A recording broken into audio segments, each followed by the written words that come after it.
قلوبهم وعلى سمعهم وعلى أبصارهم غشاوة ولهم عذاب عظيم في قلوبهم مرض فزادهم الله مرضا ولهم عذاب أليم بما كانوا يكذبون فإذا قيل لهم لا تفسدوا في الأرض قالوا إنما نحن مصلحون ألا إنهم هم المفسدون ولكن لا يشعرون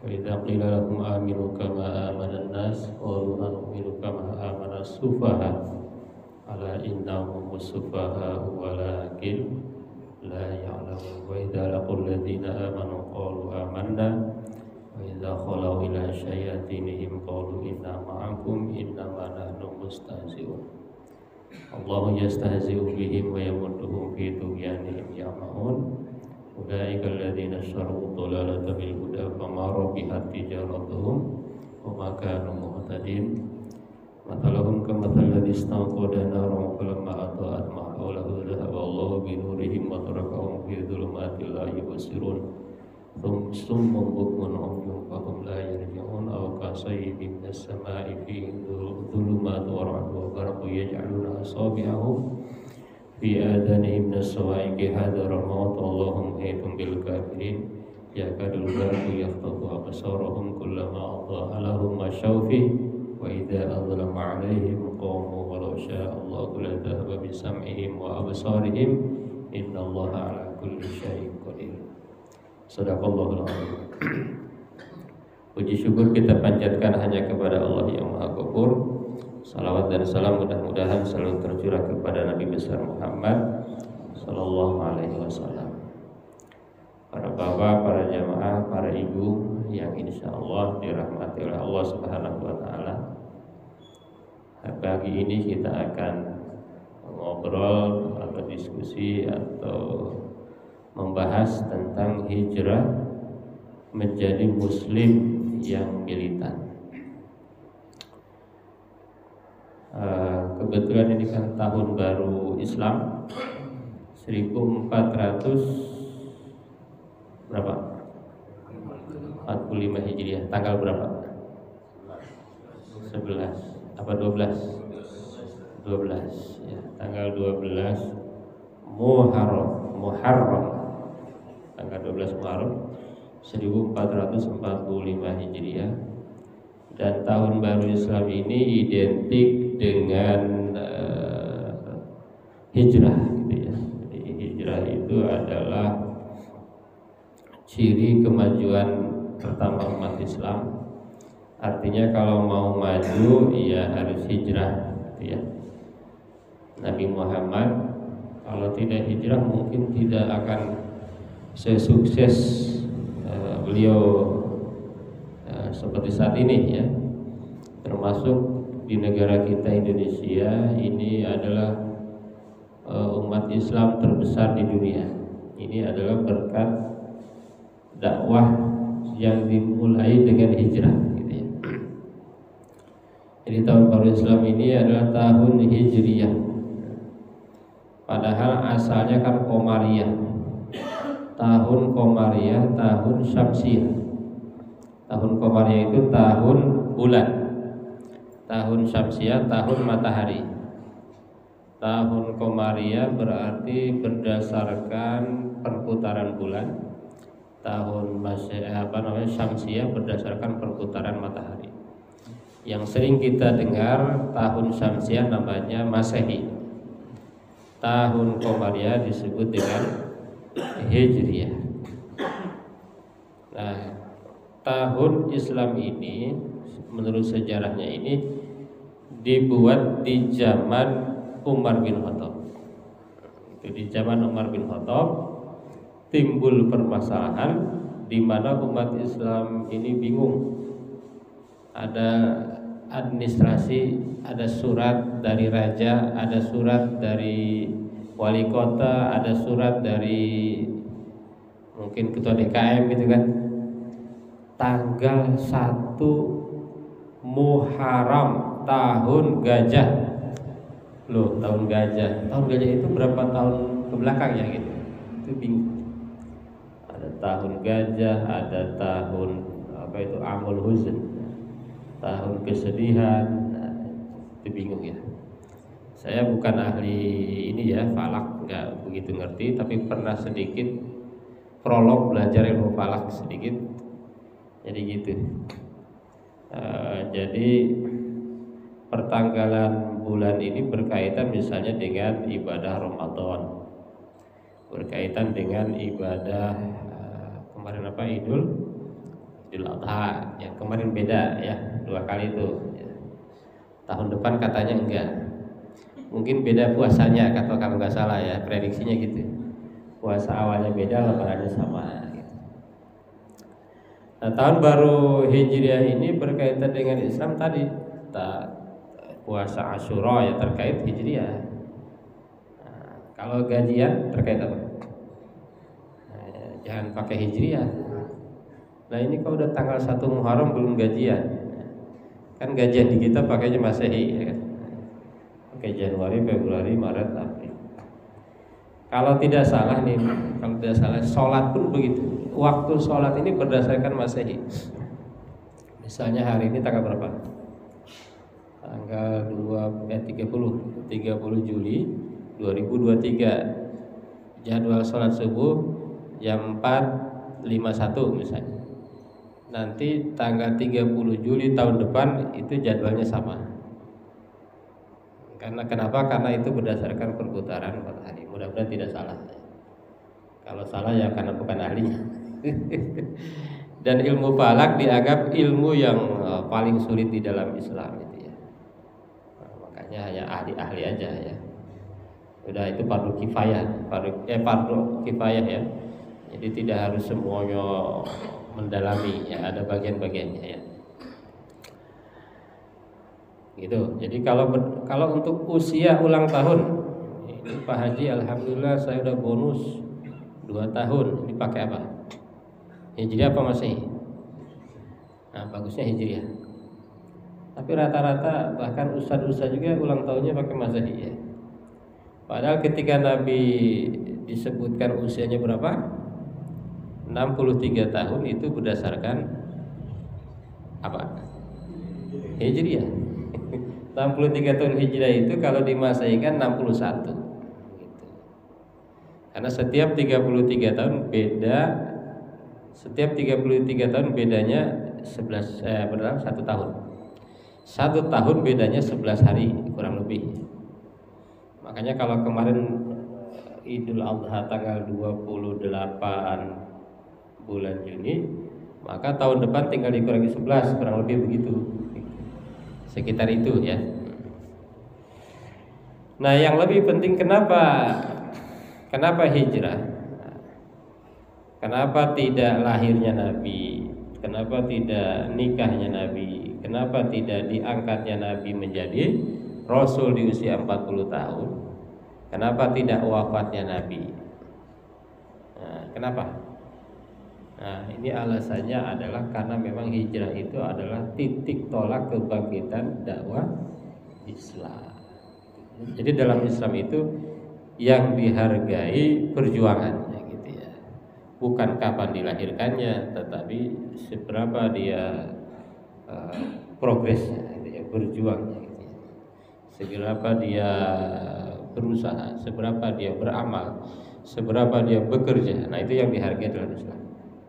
Mau keturunan siapa, enggak ada. Ini yang penting adalah dia beribadah, beramal, bekerja, berusaha ya. Nah, itu dalam Islam. Ditambah lagi ada pertanyaan lagi, kenapa bulan Muharram sebagai bulan pertama? Bulan pertama di tahun Hijriah, kenapa tidak Ramadan? Kenapa tidak Dzulhijjah? Kenapa tidak Rajab? Kenapa tidak Safar? Padahal hijrahnya Nabi itu tidak di bulan Muharram. Nah, itu menurut sejarahnya gitu ya. Hijrahnya Nabi itu di bulan Safar, bulan depan.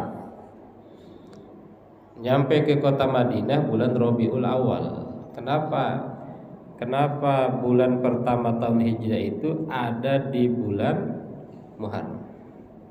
Setelah diteliti ternyata niatnya hijrah itu atau perencanaan hijrah itu ada di bulan Muharram. Artinya apa?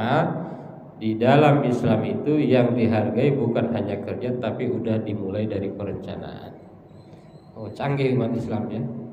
Dan ternyata kalau proyek-proyek besar itu perencanaannya lama, ya kan? Kalau ada proyek besar tidak ada perencanaan pasti hancur. Misalnya bangun gedung, perencanaannya sehari, gimana tuh? Kalau bangun kontrakan sih bisa ya, tapi kalau bangun gedung rencana. Jadi di rencana itu udah dihargai di dalam Islam. Niat kita, rencana kita udah dihargai. Nah di awal tahun baru Islam ini, ya, di awal tahun baru Islam ini kita harus punya rencana. Finish akhir tahun depan itu mau seperti apa? Itu ya, kita mau seperti ini aja, apa mau berubah atau mau hijrah? Nah itu terserah kita. Dan di Islam itu hebat sekali. Baru dianggap beruntung itu kalau hari ini lebih baik dari hari kemarin. Jadi kalau perencanaannya dah seperti tahun lalu aja dah copy paste, nah itu namanya bukan Islam gitu ya. Karena Islam itu satu-satunya agama, mudah-mudahan tidak salah, yang dibuat dari kata kerja, Islam. Kalau yang lain kan dari kata benda, ya kan? Agama selain Islam dari kata benda, dari nama. Tapi kalau Islam itu dari kata kerja, Islam. Aslama yuslimu, Islam, menyerahkan diri. Jadi kita mau seperti apa? Nah, kita memberikan usulan atau harapan diantaranya adalah bagaimana caranya mudah-mudahan tahun ini kita semakin militan, gitu ya. Semakin menjadi Muslim yang militan. Ini sejarah hijrah ini luar biasa. Dan ternyata di bulan Muharram bukan hanya hijrah Nabi ya. Ternyata di zaman dulunya banyak kejadian-kejadian, misalnya taubatu Adam wa hikmatiha. Ada taubatnya Adam itu katanya di bulan Muharram. Kok tahu dari mana? Nah, ya ada tanya ahli sejarah aja gitu ya. Ahli sejarah katanya dulu taubatnya Nabi Adam di bulan Muharram, diciptakannya Adam di bulan Muharram. Kemudian Nabi Ibrahim dibakar hidup-hidup, kemudian selamat adanya di bulan mana? Di bulan Muharram. Ya narukuni bardan wa salaman ala Ibrahim. Fa aqbalu ilaihi yazifun. Fa aqbalu ilaihi yazifun. Qalu ibnu bunyana lahu fa alquhu fil jahim fa aradu bihi kaidan faja'alnahumul asfali. Ini ternyata di bulan Muharram. Nah, kita kadang-kadang belum ngerti apa itu Muslim ya. Oke. Kadang-kadang kita suka lupa apa definisi Muslim. Termasuk definisi ibadah. Yang penting kita jadi ibadah. Apa itu ibadah? Kadang-kadang begitu ya. Coba kita ulang lagi apa itu Muslim. Menjadi seorang Muslim yang militan. Muslim adalah asy-syakhsul ladzi yuqirru billah. Muslim adalah orang yang mengakui adanya Allah Rabban sebagai Tuhan, wa ilahan wahidan, dan sebagai Tuhan yang satu, wa yunfi ar-rububiyah awil uluhiyah li ghairihi, dan menolak ketuhanan selain Allah. Wa yattahidul Islam dinan, menjadikan Islam sebagai agama, wa yattabi'u Muhammadan nabiyyan wa rasulan, menjadikan Muhammad sebagai nabi dan rasul, wa yattahidul Qur'ana kitaba hadi hidayah, menjadikan Quran sebagai kitab hidayah, jangan menjadikan selain Quran ya. Wa yuaddi arkanal Islam al khamsah ya. Dan melaksanakan 5 rukun Islam. 5 rukun Islam itu apa? Syahadat, salat, zakat, puasa, haji. Nah, itu baru Islam. Wa huwa fardun min dayanatil Islam. Yushakilu muslimun akthar min miliaran nismah. Jadi umat Islam di dunia itu ada sekitar 2M, 2 miliar. Jadi Nabi itu setelah hijrah hanya sekitar 10 tahun berjuang itu mampu membuat umat Islam itu ada 2 miliar. Ada lagi dalam hadis apa itu Muslim? ada beberapa cirinya. Idza laqihi sallam alaihi, ketika dia bertemu memberi salam. Wa idza da'ahu ajabahu, ketika mengundang dia ikut. Dan seterusnya, ya hakul muslim alal muslim. Kalau sakit dia jenguk, kalau wafat dia itu ya, kalau wafat dia mengunjungi, menengok, ziarah gitu ya. Yang kedua ada kata militan, menjadi muslim militan. Apa itu militan? Kalau dalam bahasa Indonesia, militan itu adalah orang yang berjuang dan berperang. Artinya adalah memiliki karakter bertempur, agresif, khususnya dalam menghadapi suatu perkara. Jadi muslim yang militan itu berarti muslim yang tidak kenal menyerah gitu ya. Muslim yang tidak kenal lelah di dalam melaksanakan keislaman tadi ya. Ya, ternyata al-mukhbitin itu adalah bagian dari iman. Mukhbitin, militan itu adalah bagian dari ciri-ciri iman. Ciri-ciri iman itu diantaranya adalah al-mahabbah, cinta kepada Allah, cinta kepada Rasulullah. Ada al-ikhbat, militan, ridho, sama dengan ridho ya. Jadi berarti ridho, ikhbat itu militan itu bagian dari ridho kepada agama Islam, menjadi muslim militan. Di dalam keterangan yang lain, yang dimaksud dengan militan itu al-mukhbitin. Ada ulama yang menyebut definisi militan itu adalah al-mukhbitin, al-mukhbitun. Al-qalbul mukhbit adalah al-khadi al-mutmain as-sakin. Hati yang militan itu adalah hati yang tunduk, hati yang betul-betul tenang, hati yang betul-betul teguh. Wah, itu ya. Makanya dalam Al-Qur'an ada wa basyiril mukhbitin. Wa likulli ummatin ja'alna mansakal yadhkuru ismallahi ala marajaqahum min bahimatil an'am fa ilahukum ilahu wahid falahu aslimu wa basyiril mukhbitin. Muslim militan itu adalah al-mukhbitin, al-mukhbit. Mudah-mudahan tahun ini kita mampu menjadi muslim yang al-mukhbit, muslim yang betul-betul militan.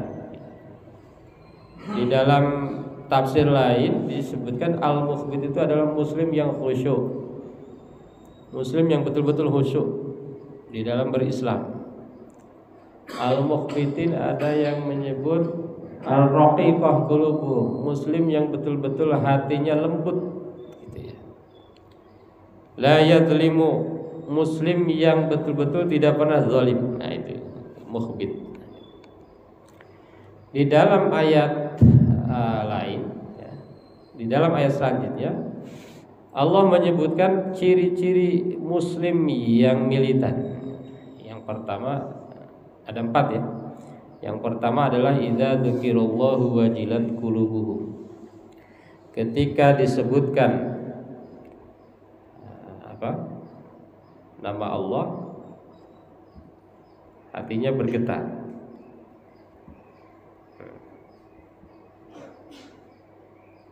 Ketika disebutkan nama Allah, hatinya bergetar. Nah, ini seperti apa bergetar itu? Nah, ini ada dalam tafsirnya ya. Ay khaufan wa ta'ziman. Betul-betul takut, betul-betul mengagungkan Allah. Jadi bukan hanya bergetar. Saya pernah ngisi pengajian di satu masjid. Kebetulan jamaahnya itu pemain musik Brebes itu apa namanya? Campur sari. Ya. Jadi beliau itu merasakan apapun dari rasa pakai rasa. Takut gitu kan. Jadi bukan sekedar acting ya, takut kepada Allah ketika disebut nama Allah. Ketika disebut nama Allah, ketika dibacakan ayat-ayat Allah, dia khauf wa ta'zima, dia takut. Enggak muncul ya. Dia takut wa ta'ziman, dan dia mengagungkan, ya, mengagungkan nama Allah.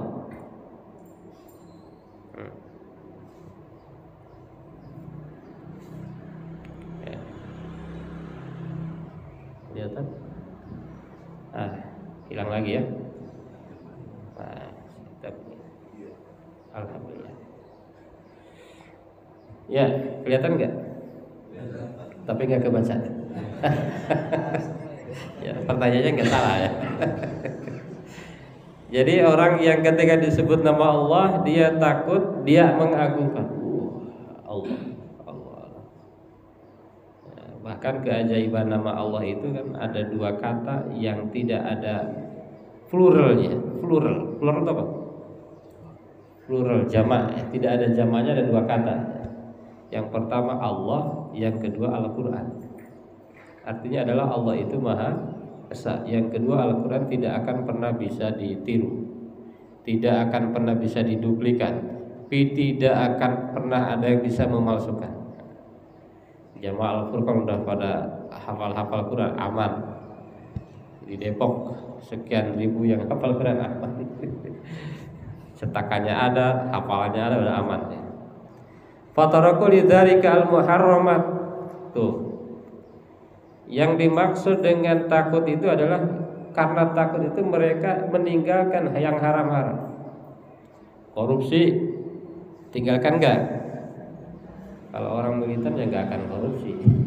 Masa militan korupsi gitu ya. Nepotisme enggak akan. Apalagi yang haram-haram ya, yang haram ditinggalkan. Jadi takutnya itu bukan hanya sekedar takut, tapi ada buktinya. Fataraku lidzalika al-muharramat, mereka meninggalkan yang haram-haram termasuk yang riba. Punya segala yang haram yang tidak dibolehkan oleh Allah Subhanahu wa taala dia tinggalkan, dan dia meninggalkan semua itu bukan karena takut yang lain tetapi takut kepada gitu, bukan karena takut karena KPK ya, misalnya tidak korupsi karena takut KPK, itu bukan muhbitin namanya. Tapi kalau tidak korupsi takut kepada Allah itu muhbitin. Kalau KPK otomatis kan berarti kan, kalau tidak kena takut kepada Allah otomatis aman gitu. Yang lagi ramai KPK sekarang ya, KPK atau apa kan? KPK sama MA ya, Mahkamah Agung ya, yang lagi ramai. Gitu. Jadi orang yang muhbitin itu orang yang ketika disebut Allah bergetar hatinya. Artinya dia betul-betul menjauhkan dari hal-hal yang dilarang oleh Allah. Kalau bisa ditambahkan itu ya betul-betul dia itu melaksanakan perintah-perintah Allah. Jadi bukan hanya yang diharamkan berarti ya. Dia takut kalau seandainya perintah Allah itu tidak dilaksanakan. Kalau dia subuh kesiangan dia takut, aduh kok kesiangan sih, sedih ya. Itu orang yang mukhbitin, orang yang militan. Kalau dia belum zakat dia takut, kalau belum infak takut, kalau belum haji takut ya. Belum haji padahal mampu takut, tidak puasa takut, tidak baca Quran takut ya. Karena ada di ayat lain, ciri orang yang beriman pada Quran itu orang yang membaca Quran dengan sesungguh-sungguhnya. Alladzina atainahumul kitaba yatlunahu haqqa tilawatihi ulaika yu'minuna bih. Orang yang mengimani Quran itu orang yang mengimani Allah, orang yang mengimani ayat-ayat Allah, ya orang yang senantiasa membaca. Kata Ustaz Putra, bukan membaca itu bukan hanya tilawah, memahami, mengamalkan dalam kehidupan sehari-hari. Termasuk ini kita hadir di majelis ini dalam rangka mengamalkan ayat-ayat Allah. Yang kedua orang al-muhbitin adalah wal sabirina ala ma asabahum. Orang yang sabar terhadap apa yang menimpa mereka minal ba'sa'i wad-dharra'i wal anwa'il adab. Falat tasakhut li syai'in min dzalika bal sabaru ibtigha wajhi rabbihim muhtasibina sawabahu murtaqibina ajroh. Yang kedua, orang yang sabar terhadap musibah-musibah yang menimpa mereka. Tapi sekali lagi sabarnya itu ibtigha wajhi rabbihim, karena mengharapkan Allah gitu ya. Karena Allah. Karena ada orang sabar ya karena nggak ada pilihan kan. Sabar banget ya, emang nggak ada pilihan. Tapi kalau sabarnya umat Islam yang mukhbitin itu adalah sabar karena Allah gitu ya. Bisa nggak tuh? Beda ya. Antara sabar tidak ada target apapun dengan sabar karena Allah. Ya mungkin selain muslim sabar tetapi nggak ada target. Di dalam ilmu psikologi mungkin ada sabar, tetapi sabarnya bukan sabar berbasis Allah tadi kan. Wasabirina ala ma asabahum. Sabar, dan hidup itu pasti butuh kesabaran. Jadi kalau nggak sabar pasti gagal ya. Hidup itu sabar, butuh sabar. Kenapa seseorang itu sukses dalam bisnis? Kenapa? Karena sabar. Ya kan? Sabar menghadapi berbagai gejolak. Ya kan? Kenapa seseorang itu rajin ikut kajian? Karena sabar. Maka dalam hadis sabar itu ada 3. Sabar terhadap musibah, sabar terhadap menjalankan kewajiban, sabar dalam meninggalkan yang haram.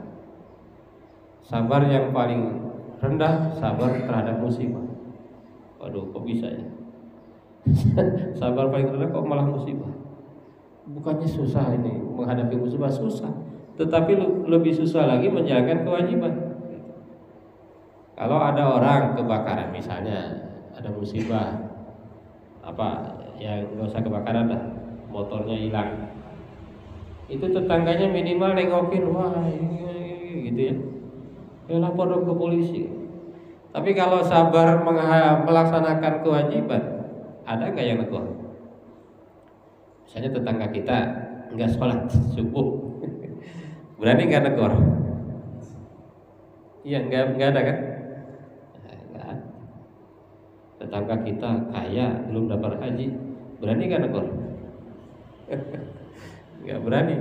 Jadi lebih berat ternyata sabar terhadap kewajiban. Walaupun terhadap musibah berat juga.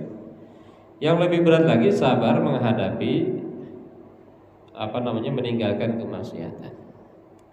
Apalagi di Indonesia ya, misalnya koruptor, biasa aja tuh koruptor, dihormati aja kan.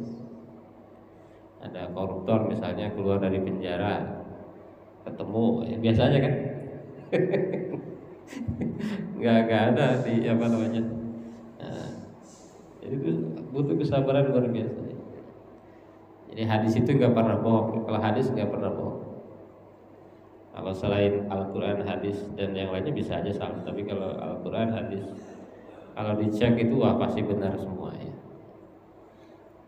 Justru sabar tertinggi itu sabar menghadapi untuk tidak melaksanakan keburukan-keburukan, kemaksiatan. Makanya termasuk dalam perang pun kata Nabi, perang terbesar itu bukan perang Badar, tetapi perang melawan hawa nafsu. Nyambung ke situ. Itu yang kedua, sabar. Yang ketiga, wal muqimis shalah. Orang yang senantiasa mendirikan salat. Alladzina ja'aluha qa'imatan mustaqimatan kamilatan bi an addu al-lazim fiha wal mustahab. Wa ubudiyatiha adh-dhahirah wal batinah. Jadi orang yang senantiasa melaksanakan salat dengan istiqomah, dengan sempurna. Ini yang paling sulit, sholatnya istiqomah, sholatnya sempurna. Karena ada juga sholat yang justru sholat itu mendapatkan neraka wail, ya kan? Wailul lil musallin alladzina hum an sholatihim sahun alladzina hum yura'una wa yamna'unal ma'un, ya kan? Sholat yang istiqomah, sholat yang sempurna, gitu ya. Dengan cara melaksanakan yang wajib-wajib dalam sholat. Bukan hanya yang wajib, tetapi ada nanti yang sunnah. Cuma kata Ibnu Hajar nih ada kata-kata menarik. Barang siapa yang melaksanakan yang wajib, lupa yang sunnah, maka dia harus dikasih pelajaran. Jadi kalau orang hanya zakat aja nggak mau infak sedekah, kasih pelajaran, dikasih tahu maksudnya. Kalau orang hanya sholat wajib, langsung nggak sholat sunnah ba'diyah, ya kecuali subuh asar jangan gitu ya. Jangan kerajinan, habis subuh sholat ba'diyah nggak boleh.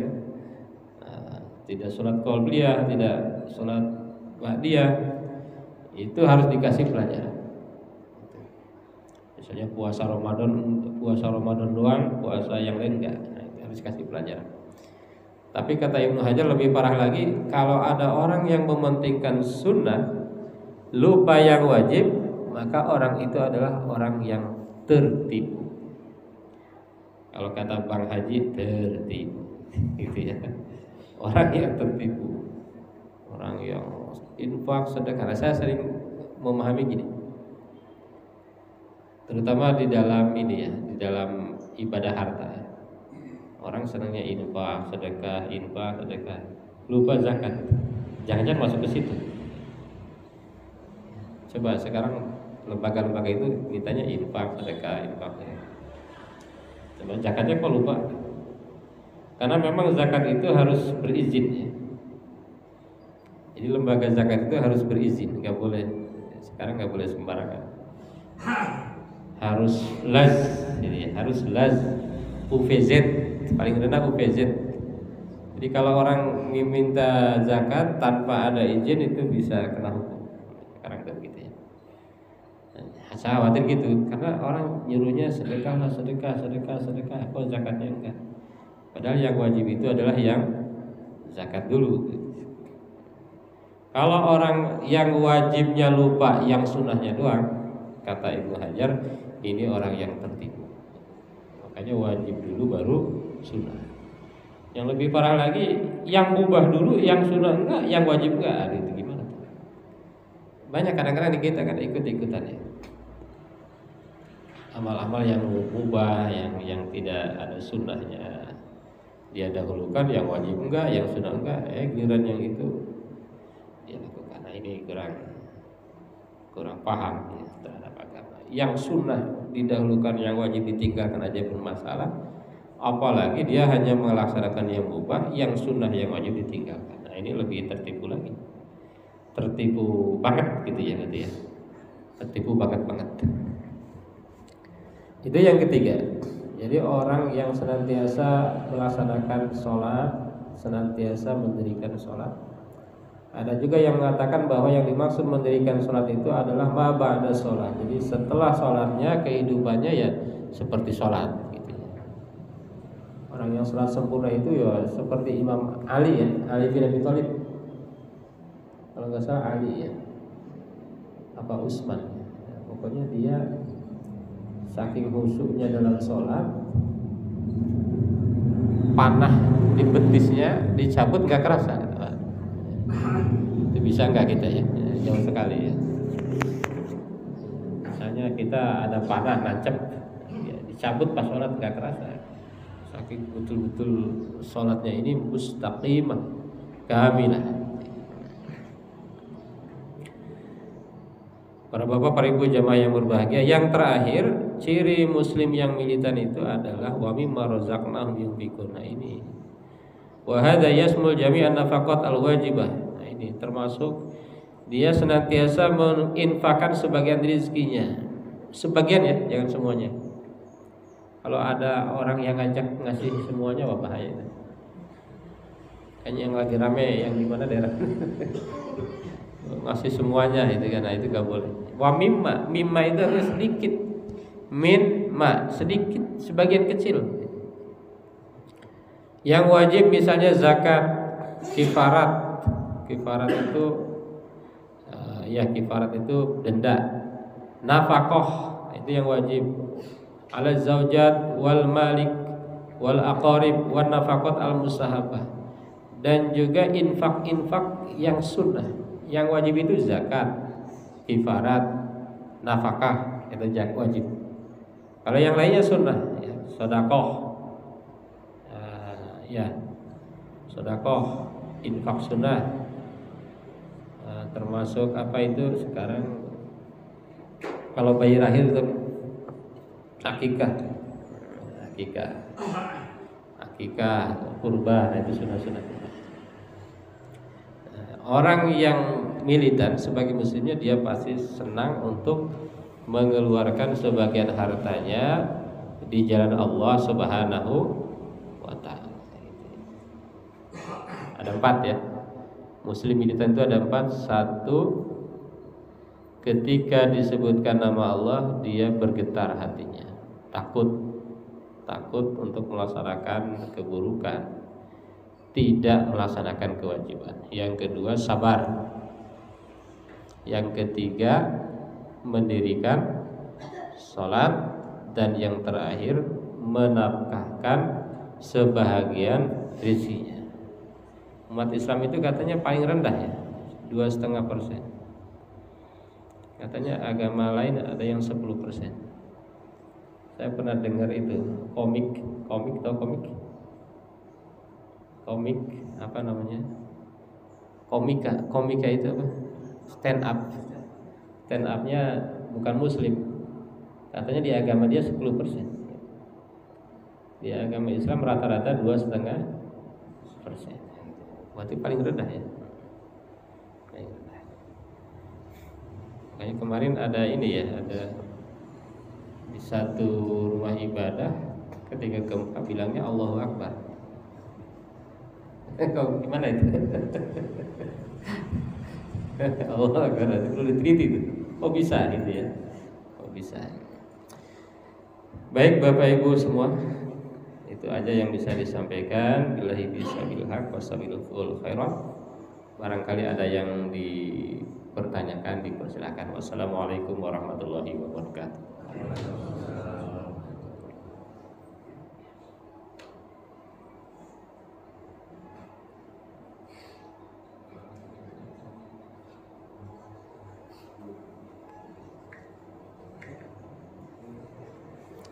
Ada?